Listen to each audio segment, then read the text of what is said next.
How's it going, guys? Vaibhav here and welcome to a OnePlus 9 5G video. This video is inspired by one, the leak of the smartphone, and number two, because the smartphone we're about to be discussing isn't going to be out for the next couple of months. So I felt like I make this video because the design is sort of dividing opinion. Some people love it, some people hate it, I fall in the middle. So let's go ahead and get this thing started. The leak comes from Phone Arena, so a huge shout out to them. It's an exclusive from Phone Arena, so if you want to check the article out in its full detail, make sure you click the link down in the description. Now, as far as the design of the OnePlus 9 5G goes, I feel like it's not very inspired. According to Phone Arena, it feels like Oppo has a major say in the design of OnePlus, which doesn't seem to be a surprise considering Oppo owns OnePlus, but I feel like the design is also inspired by the Galaxy S20 Ultra.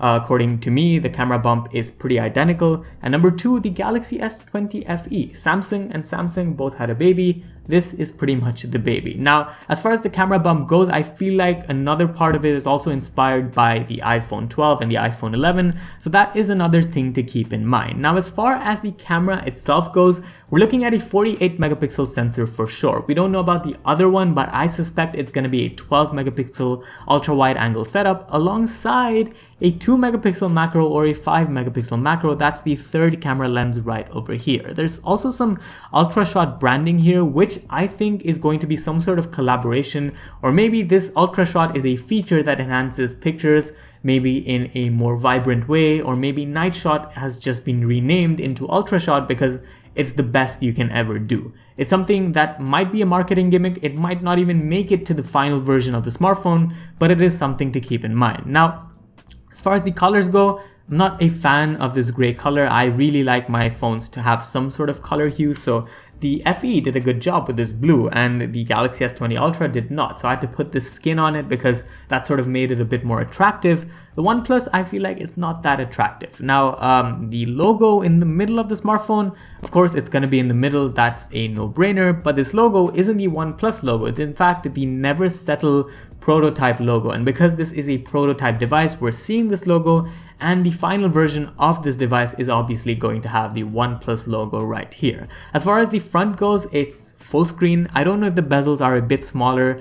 I can't really tell from the naked eye. This camera right here is a 16 megapixel sensor according to Phone Arena, and the screen itself is a 6.55 inch panel, 120 Hz Full HD Plus, as well as a flat panel. So it's not going to be a curved one according to leaks we've seen in the past. OnePlus wants to keep the curved panel for the Pro version of the device with the flat one for the non-Pro version of the device. So that's pretty much everything that we need to know out of the way. Now let's talk a bit more about all of the other things that I sort of expect. Number one, I expect this thing to have wireless charging because the OnePlus 8 didn't, and I feel like that could be a very compelling upgrade for a lot of people to have wireless charging on this smartphone at this budget. Number two, I don't think it's going to have IP68 certification because I think IP68 certification is actually more expensive to do than wireless charging. So what OnePlus is going to do is going to bring a feature that isn't that expensive and sort of make half of the consumer base a bit happier with this product. Now,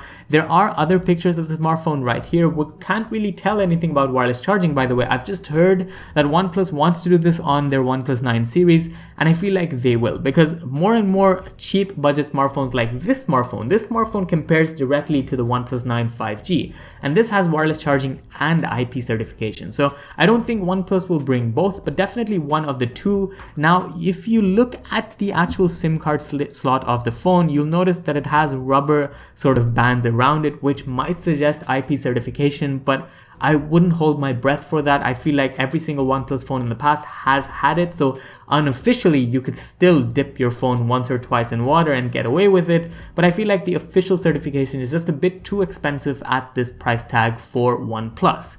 Aside from that, speakers as usual, Type-C USB port, nothing about the battery of the smartphone. I feel like that's going to be a mystery. That's something that we can look forward to with the final launch of the smartphone. 4,000 to 4,500 milliamp hours is what I can tell you to expect, with 65 watt charging, because that's what OnePlus really does. Other pictures, of course, include the startup screen. We're looking at the volume rocker, the power buttons, the alert slider, pretty much everything that you'd get on a OnePlus smartphone right here highlighted. So that again isn't much of a surprise. There's more information about the display, 20:9 aspect ratio. All of of that stays pretty identical as well. So as far as the overall design language of the phone is concerned, I don't think it's going to be a major leap from the OnePlus 8. In fact, if it retains the same color, it seems like a downgrade. I don't know about the camera, and that I think is a good segue into the camera of the smartphone before we get into the specifications, which sort of the Snapdragon 888, which I think is more of a given. So the camera. Now, if we were to go over these images of the specifications, you'll see that it comes with a 4 megapixel front camera and a 12 megapixel back camera. So nothing about the camera is really nailed on. So take all of this with a pinch of salt, but I feel like the 4 megapixel camera basically points to a 16 megapixel front camera. That I think makes sense because 4 times that is 16, and I feel like a lot of these softwares actually do that when we're looking at prototype devices, whereas the back camera gets a bit interesting because if we look at the front camera, there's no optical image stabilization, but there is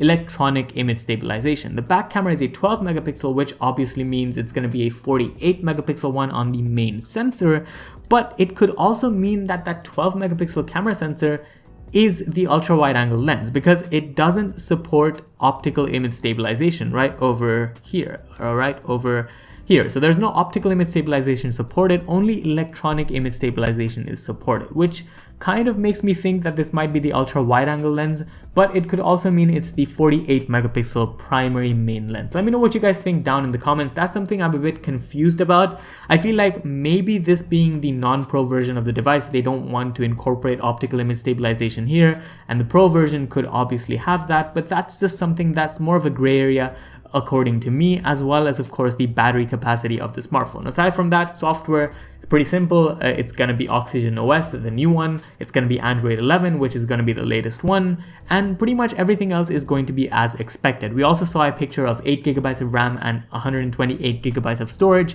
That's pretty much confirmed, and the Qualcomm Snapdragon 888 processor, which is going to be the best out of the best when it comes to flagships in 2021. So that's pretty much your official look at the OnePlus 9 5G. According to Phone Arena, they also are a bit confused about the camera specifications, but they could be right, and this is exactly what I think as well. So there's that as well. This leak is pretty much a few months in advance, so anything could change. I don't think the design would change, but definitely things like the specifications, and we could learn more about the camera specifications as well as the battery specifications and any other extra features that this phone might bring. To me, according to the leaks, the OnePlus 9 doesn't seem to be a major upgrade. Maybe if you're looking for wireless charging, it could be an upgrade, but aside from that, it's pretty much just your run-of-the-mill average smartphone. The only thing that excites me is this Ultrashot branding, which could mean the camera on the OnePlus 9 is a huge leap forward.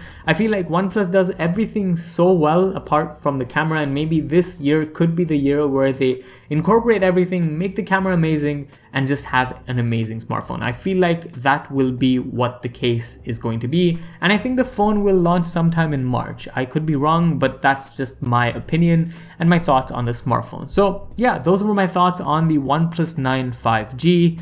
It's gonna have 5G. It's a no-brainer because the name has it. But yeah, let me know what you guys think down in the comments. Are you excited for the phone? Are you not so excited for the phone? I'm not so excited for the phone. I feel like the Galaxy S21 series excites me a bit more than this OnePlus 9 5G, but the Pro might be more exciting. So let me know what you guys think down in the comments. Make sure you like and subscribe for more videos. This was Vaibhav, and I'll see you in the next one. Adios.